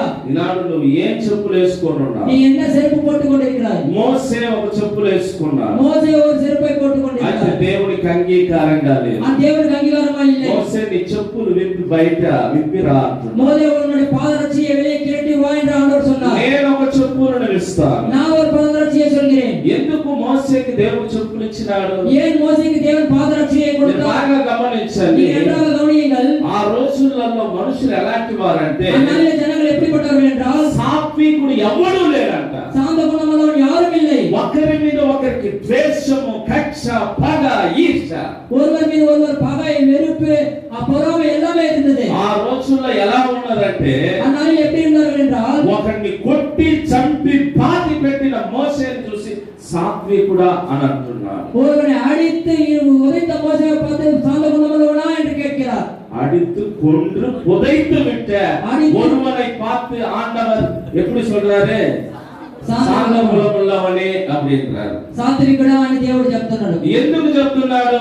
ఎందుకు ఏం சொல்கிறார்? అక్కడ ఉన్న వారందరిలో మోసేనే కాస్త సాత్వికుడుగా ఉన్నాడు. அங்க இருக்கிற எல்லாரை காட்டிலும் மோசே கொஞ்சம் சாந்த குணமாய் இருந்தான். అయితే మోసే యొక్క సాత్వికం ఎక్కడ పోయిందో తెలుసా? மோசேயோட சாந்த குணம் எங்க போனது தெரியுமா? ఆ ఈర్ష్య, పగ అనే చెప్పులు వేసుకొని ఉన్నాడు. அந்த பகை, வெறுப்பு என்ற பாதரட்சியை அணிந்து கொண்டான். అది బయట పారవేసి నేనిచ్చే చెప్పులు వేసు. அது வெளியே கிளட்டி விட்டு நான் கொடுக்கிற பாதரட்சியை அணிந்து கொள். మోసేకి దేవుడు ఏం చెప్పులు ఇచ్చినాడు తెలుసా? మోసేకి దేవుడు என்ன செருப்பு கொடுத்தார் தெரியுமா? సమాధానమగు సిద్ధ మనసు. హల్లెలూయా. సమాధానమైన మనసే கொடுத்தார். ఎన్నిసార్లు ఇశ్రాయేలు మీదకి ఆ యొక్క ఎగిప్తు రాజు ఎన్నో పోరాటాలు తీసుకొచ్చినా కూడా సమాధానంగానే వెళ్ళిపోయినారు. ఎట్లా పోరాటాలు వந்தாலும் ఎగిప్తీయుల మధ్య సమాధానతోనే పోనారు. దేవుని పేరుతోనే అతనితో మాట్లాడినారు. దేవుడి ముంబాగా அவருடன் பேசினார். చదువు తొందరగా చదువు. ఇవన్నీ కాక విశ్వాసమును డాలు పట్టుకొని విశ్వాసమును డాలును పట్టుకొనుడి. హల్లెలూయా. డాలు పట్టుకొండి కేడగం. హల్లెలూయా. హల్లెలూయా. ఏం పట్టుకోవాలా? కేడగం. విశ్వాసం ఎన్నుం కేడగం పిడిచి విశ్వాసమనే డాలును పట్టుకొని. విశ్వాసం అనే డాలు ఎందుకు తెలుసా? విశ్వాసమనే కేడగం ఎందుకు தெரியுமா? మన మీదకి ఏ ఆయుధం వచ్చినా కూడా ఈ డాలును పట్టుకొని మనం చేయొచ్చు. మన மீது எந்த ஆயுதம் வந்தாலும் அந்த கேடகத்தை பிடித்துக்கொண்டு நாம் ஜெயிக்க வேண்டும். హల్లెలూయా. మనకు విశ్వాసం ఉన్నదా? நமக்கு விசுவாசம் இருக்கிறதா? నీకు విశ్వాసం ఉంటే నీకు నీ చేతిలో ఏమున్నట్టు? உனக்கு விசுவாசம் இருந்தால் உன் கையில என்ன இருக்கிறது? నీ చేతిలో డాలు ఉన్నట్టు. కేడగం இருக்கிறது. హల్లెలూయా. హల్లెలూయా. కానీ తర్వాత చూడమ్మా. దాంట్లో మీరు దుష్టుని అగ్ని బాణములన్నిటినీ ఆర్పుటకు శక్తిమంతులవుదురు. మరియు రక్షణయు శిరస్నానమును ఆపుటకు శక్తిమంతులగుదురు మరియు రక్షణయము శిరస్నానమును. మనకి ఏం కావాలంట? తలకు ఏం కావాలి? మన తల మీద శిరస్నానం కావాలి. ఇది ఏంటి తెలుసా? రక్షణ అనే శిరస్నానం కావాలి. హల్లెలూయా. హల్లెలూయా. చదవమ్మా. దేవుని వాక్యమును ఆత్మ ఖడ్గమును ధరించుకొనుడి. దేవుని వాక్యమును ఆత్మ ఖడ్గాన్ని ధరించుకోవాలి. ఆవిని పట్టైతే మనం ఎత్తుకొల్ల வேண்டும். హల్లెలూయా. హల్లెలూయా. ఆత్మ ఖడ్గం ఎంతమంది చేతిలో ఉంది? ఆవిని పట్టి ఎత్తర మీద కైలో இருக்கிறது. చూపించండి చూద్దాం. కాటిలో పాటు ఎంతమంది చేతిలో ఖడ్గం ఉంది? ఎత్తర మీద కైలో పట్టై இருக்கிறது. కనీసం ఈ ఆయుధమైన తెచ్చినారా లేదా? இந்த ஆயுதம் எடுத்துக்கொண்டு வந்தீங்களா இல்லையா? హల్లెలూయా. హల్లెలూయా. ఇది ఎలాంటి ఖడ్గమో తెలుసా? எப்படி పట్టై தெரியுமா? ఇది రెండు అంచులు కలిగిన ఖడ్గం. இது ரெண்டு அஞ்சுல ஒரு பட்டயமா இருக்கிறது. ఎందుకు రెండు అంచులు కలిగిన ఖడ్గం తెలుసా? ஏன் ரெண்டு முறை ఖడ్గం అని சொல்கிறோம், పట్టయం ఈ சொல்கிறோம்? ఖడ్గము మన శత్రువు వేసే ప్రతి ఆయుధాన్ని ఆపగలుగుతుంది. இந்த பட்டயம் శత్రువు పడే ஒவ்வொரு ஆயுதத்தை நிறுத்தக்கூடியது. మన శత్రువుని జయించడానికి శక్తిని ఇస్తుంది. శత్రువు జయింపదற்கு వల్లమే తరిகிறது. అదే ఆయుధం మనం పాపం చేసినా మనకు కూడా ఇది ఖడ్గంగా మారిపోతుంది. அதே ஆயுதம் நாம் பாவம் செய்தால் அதுவும் நம்ம பட்டயமாக மாறுகிறது. ఇది రెండు అంచులు కలిగిన ఖడ్గం. இது ரெண்டு அங்குலముల ஒரு பட்டயமா ఒక இருக்கிறது. యుద్ధ వీరుడు దేవుని సన్నిధానంలో ఉంటే, ஒரு யுத்த வீரன் தேவனுடைய சபையில் இருந்தால், ఒక ఆత్మీయమైన యుద్ధ వీరుడు దేవుని ஒரு సన్నిధానంలో ஆவிக்குரிய ఉంటే, யுத்த வீரன் தேவனுடைய சபையில் ఒక இருந்தால், యుద్ధ వీరురాలు దేవుని సన్నిధానంలో ஒரு ఉంటే, யுத்த வீரமான தேவனுடைய சபையில் இருந்தால், హల్లెలూయా. హల్లెలూయా. మీరు బాగా వాక్యాన్ని గమనించండి. ఈ రెండవ వచనத்தை கவனியுங்கள். వాక్యం చెప్పేటప్పుడు చాలా మంది ఎత్తపడుతున్నారు అలాగే. హల్లెలూయా. செய்தி கொடுக்கும் நிறைய பேர் எழுப்பப்படுகிறார்கள் அவ்விதமாகவே. మాకు బాధగా ఉంది, మేము విడవబడిపోతాం, మీరు ఎత్తబడిపోతారు. எனக்கு வேதனையா இருக்குது, நாங்க எழுப்பப்படுவேனா இல்ல கைவிடப்படுவோனா என்று. ఎత్తబడిపోతున్నామంటే అర్థం ఏంటో తెలుసా? எழுப்பப்பட போகிறோம் என்ற பொருள் என்ன தெரியுமா? హల్లెలూయా. హల్లెలూయా. చాలా మంది నిద్రపోతున్నారు. அநேகர் தூங்குகிறார்கள். ఎత్తబడిపోయారంటే మా పరిస్థితి ఏంటి? நீங்கள் எழுப்பப்பட்டால் நம்மளுடைய நிலைமை என்ன? యుద్ధ వీరు ఎలా ఉండాలంటే யுத்த வீரர்கள் எப்படி இருக்க வேண்டும் என்றால், బలము కలిగి ఉండాలి. இருக்க வேண்டும். రక్షణ అనే శిరస్నానం కలిగి ఉండాలి. ரட்சிப்பு என்ற ஒரு கிரீடத்தை பெற்றுக் கொள்ள வேண்டும். మనకి కిరీటం ఏంటో తెలుసా? நம்ம கிரீடம் என்ன தெரியுமா? మన రక్షణ. நம்முடைய ரட்சிப்பு. మనకు మీమరపు ఏంటో తెలుసా? நம்முடைய கேடகம் என்ன தெரியுமா? మెయి మరొక మార్గం தெரியுமா? మన యొక్క నీతి. హల్లెలూయా హల్లెలూయా హల్లెలూయా. మన యొక్క దట్టి ఏంటో తెలుసా? మన దడి என்ன தெரியுமா? మన దట్టి ఇక్కడ ఏమన్నది? సత్యమను దట్టి. సత్యం என்று இருக்கிறது. మన యొక్క డాలు ఏంటో తెలుసా? మన కేడగం என்ன தெரியுமா? విశ్వాసం అనే డాలు. విశ్వాసం என்ற కేడగం. మన ఖడ్గం ఏంటో తెలుసా? మన పట్టయం என்ன தெரியுமா? దేవుని వాక్యం అనే ఖడ్గము. ఆవికుర్య పట్టయం. మన చెప్పులు ఏంటో తెలుసా? మన పాదరక్ష என்ன தெரியுமா? సమాధానం అనే చెప్పులు. సమాధానం என்ற ఇన్ని ఆయుధాలు ఉన్నాయి, కనీసం ఒక్క ఆయుధం నీ దగ్గర ఉందా? இவ்வளவு ஆயுதம் இருக்கிறது, ஒரு ஆயுதம் உன்னிடம் இருக்கிறதா? ఏ ఆయుధమాన్ని నువ్వు పోగొట్టుకున్నావు? எந்த ஆயுதத்தை இழந்து விட்டாய்? దేవుడు ఆదాము అవ్వను నిర్మించేటప్పుడు సమస్తమైన ఆయుధాలు ఇచ్చినాడు. தேவன் ஆதாம் உருவாக்கும்போது சகல ஆயுதங்களை கொடுத்தார். శత్రువుకు అపవాది వచ్చింది. పిశాచాలు வந்தான். ఏం చేసిందో తెలుసా? என்ன செய்தது தெரியுமா? ఆదాము అవ్వ దగ్గర ఏమేమి ఉన్నాయి తెలుసా? ஆதாம் எவரிடம் என்ன இருக்கிறது? రక్షణ అనే శిరస్త్రాణం ఉంది. ரட்சிப்பு என்கிற தலை சிரசாயும் இருக்கிறது. నీతి అనే మెయిమరపు ఉన్నది. நீதி என்ற கீழே இருக்கிறது. సత్యం అనే దట్టి ఉన్నది. నీ సుమారుగా సత్యం అనే దట్టి ఉన్నది. సత్యం என்று నీకు ఇరుకయ్యా. సత్యం అనే దట్టి ఉన్నది. విశ్వాసం అనే డాల్ ఉన్నది. దేవుని వాక్యం అనే ఖడ్గం ఉన్నది. ఇవన్నీ ఉన్నాయి. సమాధానం అనే జోడులు ఉన్నాయి. ఇన్ని విషయాలు ఉండి కూడా సాతాను దగ్గర ఎందుకు ఓడిపోయినా? ఇలా చాలా మంది ఓడిపోతున్నారు. ఆత్మీయతలో ఓడిపోతున్నారు, పరిశుద్ధతలో ఓడిపోతున్నారు. నిరాయుధ పాణులుగా దేవుని సన్నిధానంలో వచ్చి కూర్చొని అలాగనే పోయి లోకములో ప్రతిరోజు ప్రతి క్షణం ఓడిపోతూనే ఉన్నారు. ఎందుకు ఓడిపోతున్నారు? మీ ఆత్మీయతలో ఇలాంటి ఆయుధాలను ఎప్పుడైనా సంపాదించుకొని ఉన్నారా? మీకు రక్షణ శిరస్త్రాణం ఉందా? నీతి అనే మెయిమర్పు ఉన్నదా? మీకు సత్యం అనే దక్ష్యం ఉన్నదా?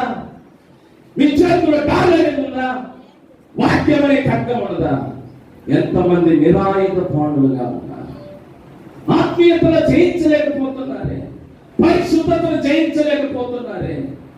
వాక్యము మిమ్మల్ని వెతుక్కుంటూ వస్తుంది, మిమ్మల్ని ఒక మంచి యుద్ధ వీరుడుగా చేయాలని. కానీ ఎందుకు జయించలేకపోతున్నారు? లోకాన్ని ఎందుకు జయించలేకపోతున్నారు? పరిశుద్ధతను ఎందుకు జయించలేకపోతున్నారు? నా ప్రియ దేవుని బిడ్డలారా, ఆత్మీయ జీవితం అనేది ఒక యుద్ధానికి సంబంధించింది, ఒక పోరాటానికి సంబంధించింది. ఎంతమంది పోరాటంలో జయించాలనుకుంటున్నారు? ఆత్మీయ పోరాటం అంటే ఏంటో తెలుసా? గత 2012లో ఇప్పుడు చనిపోయిన పాల్యాంగిచో గారు వచ్చినారు. పాల్యాంగిచో ఆంధ్రప్రదేశ్ లో సువార్త కూడికలో వాక్యం చెప్తే ఎన్నో వేల మంది రక్షింపబడ్డారు. కానీ సింపుల్ గా మెసేజ్ ఇచ్చినాడు ఆయన. ఆయన వాక్యానికి ఎంతో మంది రక్షింపబడ్డారు. కానీ ఆయన భారతదేశానికి వచ్చి భారంగా ప్రార్థన చేసినాడంట. హల్లెలూయా. 3 దినాలు కన్నీరు గార్చి ఉపవాసం ఉండి ప్రార్థన చేసినాడంట. ప్రార్థన చేసిన తర్వాత ఆయన వెళ్ళిపోయినాడు. మీలాంటి ఒక సహోదరి, మీలాంటి ఒక విశ్వాసి ఆమె దర్శనంలో చూస్తుంది. 3 అపవాదులు ఆకాశ మండలంలో ఉండి ఈ భారతదేశంలో ఉండే దైవ సేవకులందరికీ వ్యాధులు రప్పించి, మరణకరమైన రోగాలు రప్పించి వారిని సర్వనాశనం చేయాలని ఆ యొక్క మధ్యాకాశంలో కంకణం కట్టుకునే అపవాదులు ఉన్నాయంట. ఈమె దర్శనంలో చూస్తుంది. ఫస్ట్ పాల్యాంగిచో ఆ 3 అపవాదులను ఈయన ఒక సర్వాంగ కవచం వేసుకొని ఆ అపవాదులను గర్తిస్తున్నాడంట. భారతదేశంలో ఏ దైవ సేవకుని మీద నీ హస్తాన్ని పట్టకూడదు, నేను ప్రార్థనతో నేను ఖండిస్తున్నానని ప్రార్థన చేస్తున్నాడంట. హల్లెలూయా. ఆ శిష్యుకి ఆశ్చర్యమైపోయిందంట. ఎక్కడో సౌత్ కొరియాలో ఉన్న ఆ యొక్క దైవ సేవకుడు భారతదేశానికి వచ్చి ప్రార్థన చేసినప్పుడు భారతదేశంలో ఉన్న దైవ సేవకుడిని చంపాలనుకున్న అపవాదిని ప్రార్థనలో ఆయన జయించుతున్నాడు. చప్పట్లు దేవుని వాక్యాన్ని విన్నప్పుడు ఈనాడు నీ ప్రార్థన నీ దైవ సేవకుని కాపాడగలుగుతుందా? నీ ప్రార్థన నీ కుటుంబాన్ని కాపాడగలుగుతుందా? నీ ప్రార్థన నీ బిడ్డలను రక్షింపగలుగుతుందా? నీ ప్రార్థన ద్వారా నీ బిడ్డలను మంచి త్రోవలోకి నడిపించగలుగుతుందా? ఎంతమంది ఆత్మీయ జీవితాన్ని సర్వనాశనం చేసుకుంటున్నారు.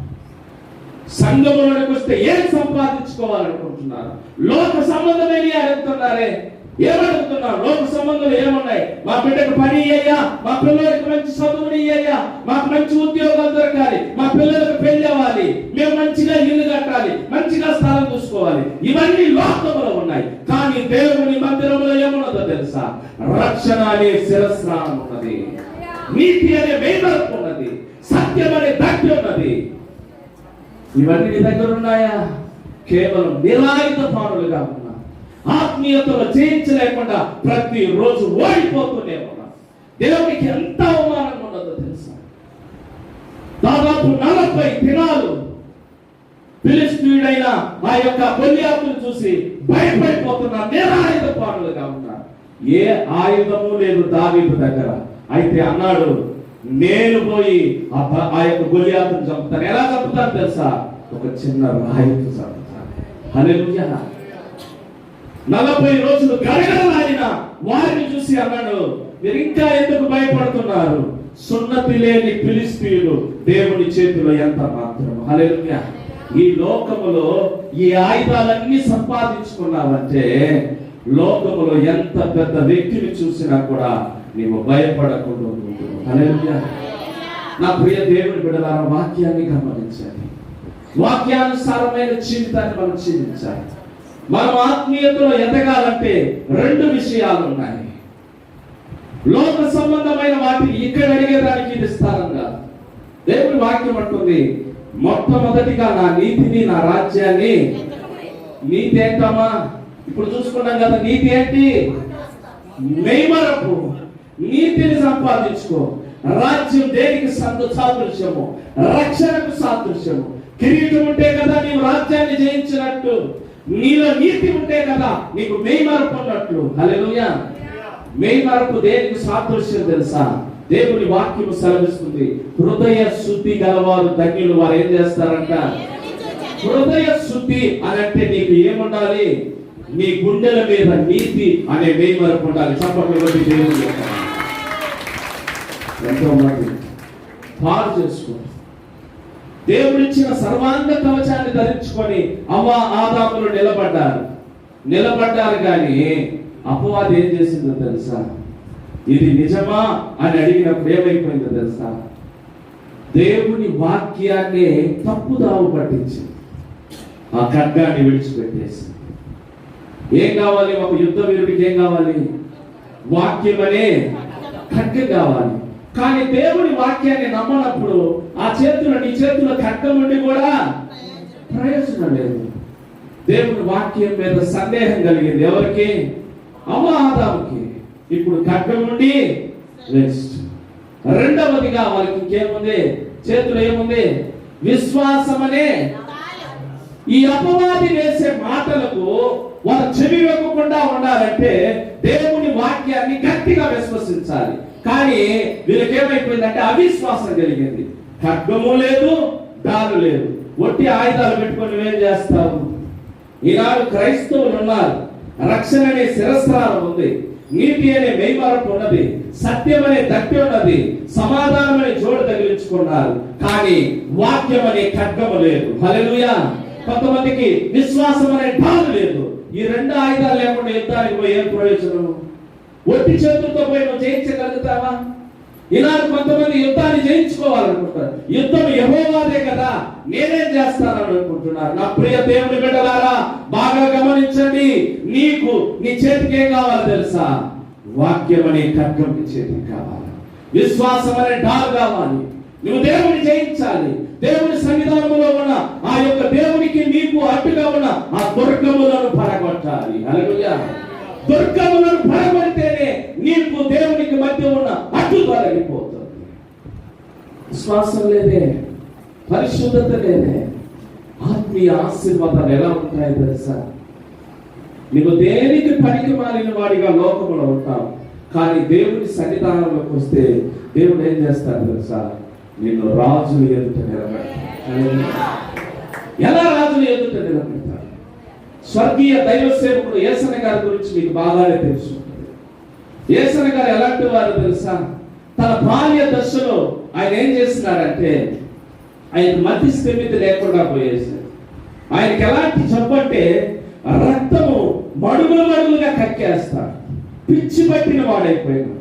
తల్లిదండ్రులు తరుముకునేసినారు, బయటకు వెళ్ళిపోయేసినారు.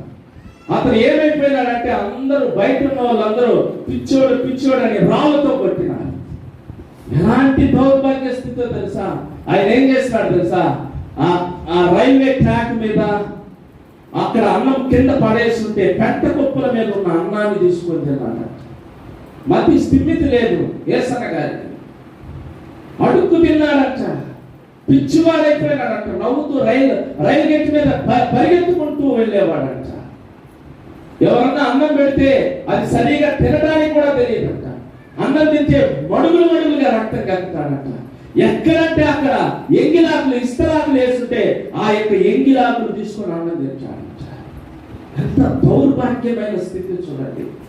ఒకరోజు దేవుడు అతన్ని ఎన్నుకున్నాడు.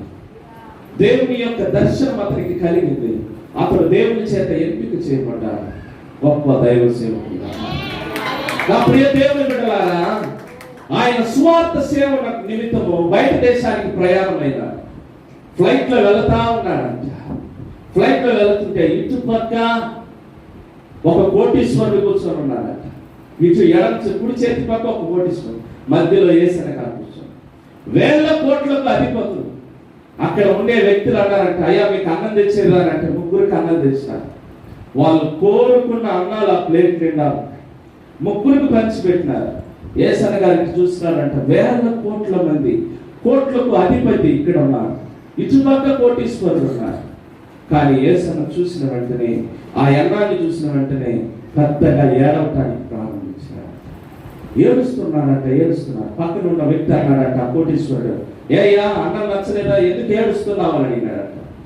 అప్పుడు తన సాక్ష్యాన్ని చెప్పినాడట, అయ్యా నేను ఎంగిలాకు అన్నం తిన్నాను, నన్ను రాళ్ళతో కొడుతుంటే ఎవరు పట్టించుకోలేదు, పిచ్చివాణిగా తిరుగుతున్నా, రోడ్ల మీద పరిగెత్తుతున్నా, సిరిగిపోయిన బట్టలు వేసుకొని ఉన్నా, మడుగులుగా రక్తం కలుపుతున్నా.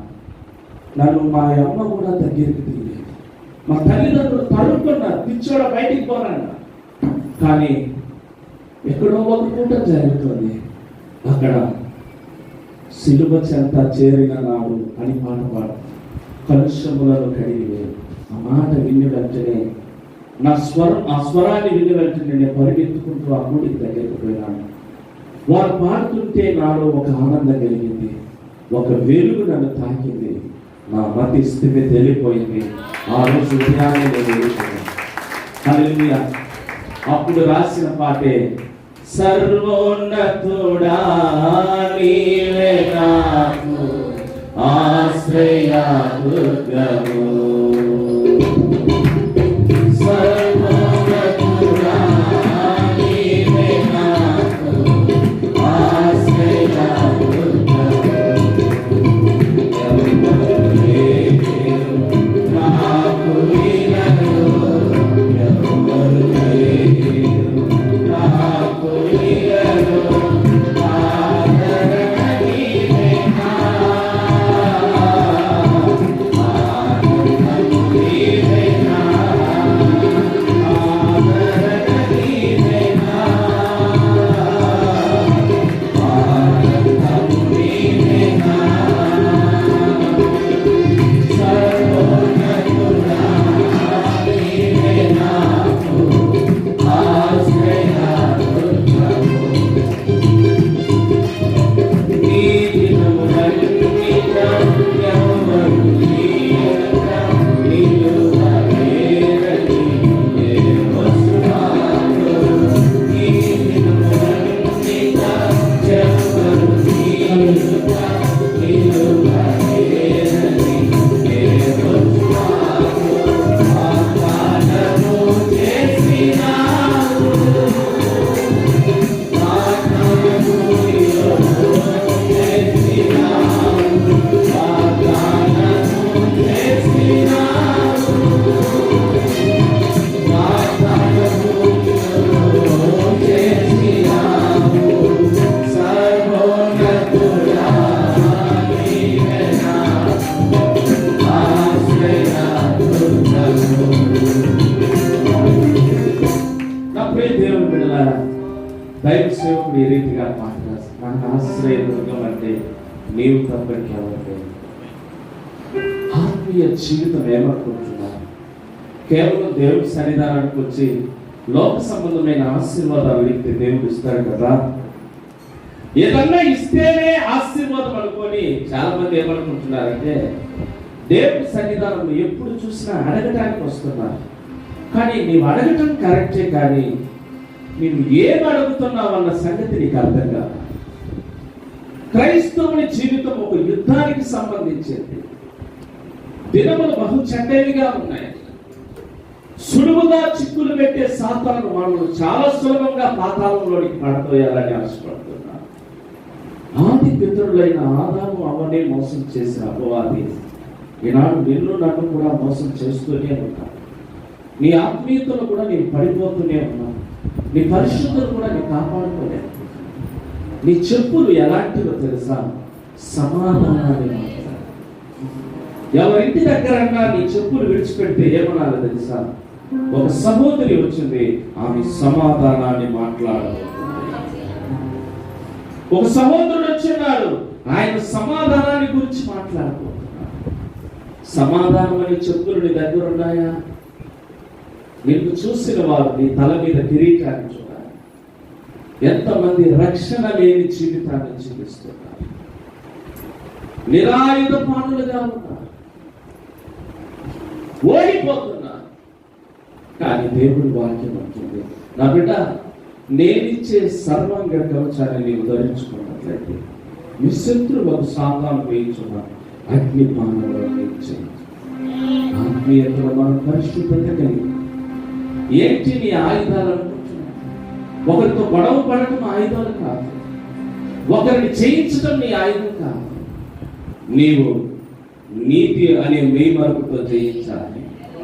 దేవుని వాక్యం అనే ఖడ్గంతోనే చేయించాలి. వాక్యం నీలో ఉన్నదా? వాక్యం నీలో ఉంటే అపవాదిని గద్దించుని వాడు మీ యొద్ద నుండి. ఈనాడు ఎంతమంది సాధారణ గద్దిస్తున్నారు.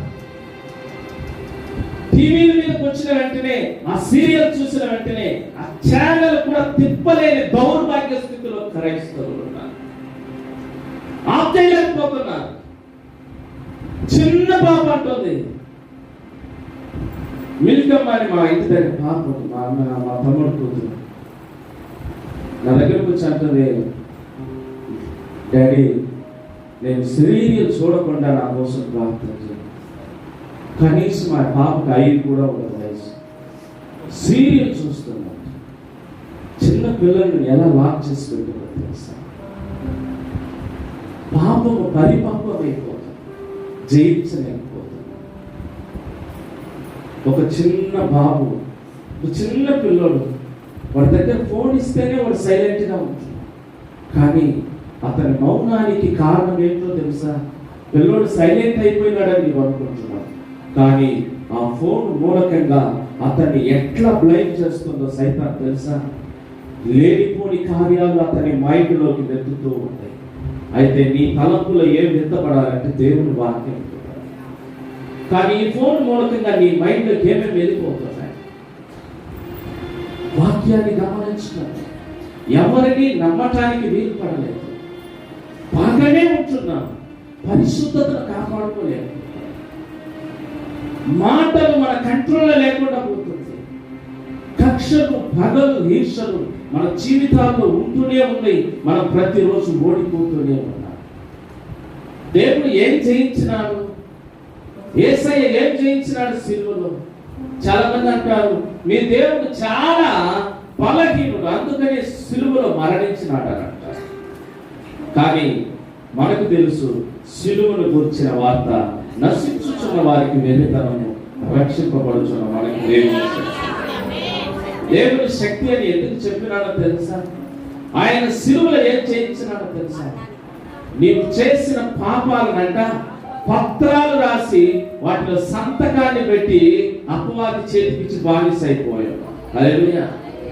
మీరు గ్రామాల్లోకి వెళ్ళి చూడండి, ఆసాముల దగ్గర, రెడ్డు దగ్గర ఏం చేస్తారంటే మనోళ్ళు వారి యొక్క పొలము పత్రాలు, ఇంటి పత్రాలు రాసి వాళ్ళకి ఇచ్చేస్తారు. ఎందుకు? వాళ్ళ దగ్గర అప్పు తీసుకున్నారు కాబట్టి. వాళ్ళకి ఇంకా బానిసలు.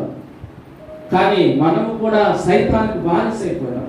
ఈ లోకమంతా సాతాను కంట్రోల్లో ఉంది. సాతాను ఏం చేస్తుందంటే ఈ లోకంలో నేత్రాశ, శరీరాశ, జీవపటంబాలు మనకు అప్పుగా ఇచ్చి మన ఆయుధాలన్నిటిని ఏం చేసిందంటే అది పెరిగి పెట్టుకొని రుణపత్రాలు రాసుకున్నదట. యేసయ్య ఏం చేసినాడు తెలుసా? ఆ రుణపత్రాలు కొట్టివేయాలని నీకోసం నా కోసం సిలువలో తలపోయాడు. ఆ వాక్యాన్ని చూడండి, చివరిగా మాట చెప్పి ముగిస్తాను. కొలస్సీలకు రాసిన పత్రిక 2వ అధ్యాయం 14.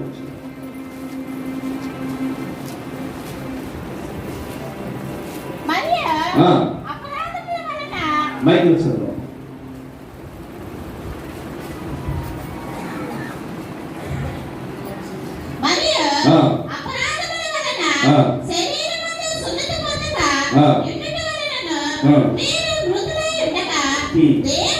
దేవుడు రాత రూపకమైన మన మీద రుణముగాను మనకు విరోధముగా ఉండిన పత్రములను చప్పట్లు కొట్టి దేవుని యొక్క నామాన్ని పెట్టుకుంటారు. అపవాది మన పత్రాలన్నీ చేతులు పట్టుకున్నాడు. ఫలాని రూత్ మేరీ సిస్టర్ యొక్క పత్రాలు నా దగ్గర ఉన్నాయి. తల్లి బాధపడదని ఆమె పేరు చెప్పినాడు గట్టిగా. యాకోబు గారి పత్రాలు నా చేతిలో ఉన్నాయి. యోబయ్య గారి పత్రాలు నా చేతిలో ఉన్నాయి. పాస్టర్ డేవిడ్ రాజ్ గారి పత్రాలు నా దగ్గర ఉన్నాయి. ఏం చేస్తావు? వీరు నా కంట్రోల్లో ఉన్నారు. యేసయ్య ఏం చేశాడు తెలుసా? నీ చేతిలో ఉన్నాయి కదా, ఇదిగో నా రక్తాన్ని పెట్టి ఆ పత్రములో ఉన్న పాపములన్నిటిని కొట్టివేసినాడు. సిలువ మేకులకు కొట్టినాడట. మేకులు కొడితే ఆయన చేతిలో ఉన్న రక్తమంతా గారి ఆ పత్రాల మీద పడి మన పాపమంతా కొట్టివేయబడిందంట. చప్పట్లు కొట్టి ఈనాడు నీవు నేను దేవుని ఆరాధించుకుంటున్నామంటే కొట్టివేయబడిన రుణపత్రాలు మనలో నుండి తీయవేయబడింది. కాబట్టి ఈనాడు మనం నిర్బాటకము లేకుండా దేవుని సన్నిధానంలోకి చాలా. కానీ ఆరాధిస్తున్న నీవు ఇంకా మరలా నీ యొక్క సర్వాంగ కవచాన్ని తీసుకుపోయి అపవాది చేతిలో పెడుతున్నావు. దయతో గమనించి దేవుడిచ్చు సర్వాంగ కవచాన్ని పొందుతున్నావు. దేవుని వాక్యాన్ని దీవించుకుంటారు. పైకి లేచుకుంటారు.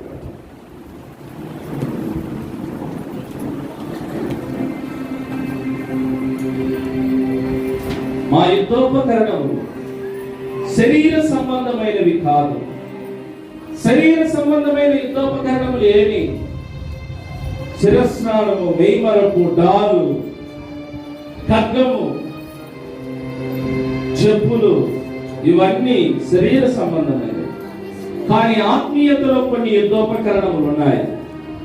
శిరస్నానానికి ఏం పేరు పెట్టాడు తెలుసా? దేవుడు రక్షణ అని పేరు పెట్టాడు. నీ మెయిమరపుకి ఏం పేరు పెట్టాడు తెలుసా? నీతి అనే పేరు పెట్టిన. నీ యొక్క ఖడ్గానికి ఏం పేరు పెట్టినాడు తెలుసా? వాక్యం అనే పేరు పెట్టినాడు. నీ యొక్క డాలుకి ఏం పేరు పెట్టినాడు? విశ్వాసం అనే డాలు.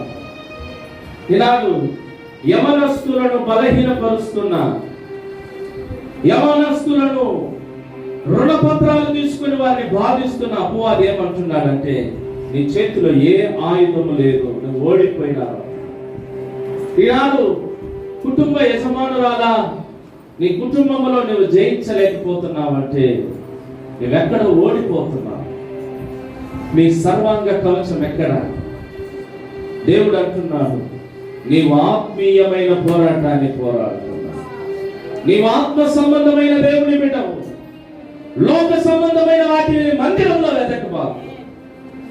మందిరములో వెతకవలసింది ఏంటంటే నీతి, సత్యము, విశ్వాసము, సమాధానము, రక్షణ. ఇలాంటి ఆయుధాలు నీ దగ్గర ఉన్నాయా? అయ్యా లేవయ్యా. అయితే నీవు ప్రతిరోజు ఓడిపోతూనే ఉంటావు. నీవు జయించాలి.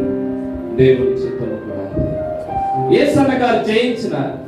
అందుకని ఆయన అన్నాడు, ప్రభువా నీవు నాకు ఆశ్రయదుర్గం. రెండు చేతులు ఎత్తి యేసయ్యా మా ఆశ్రయ దుర్గం నీవైనందుకు మేము ఓడిపోకూడదయ్యా, మేము ఓడిపోవటం నీ చిత్తం కాదు ప్రభు అని ఒకసారి. సర్వోన్నతుడా నీవే నాకు ఆశ్రయ దుర్గము,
మేము పోరాడినది శరీరులతో కాదు నాయన, ప్రధానులతోనూ అధికారులతోనూ ఆకాశ మండలమందుండి దురాత్మ సమూహములతో పోరాడుతున్నాం.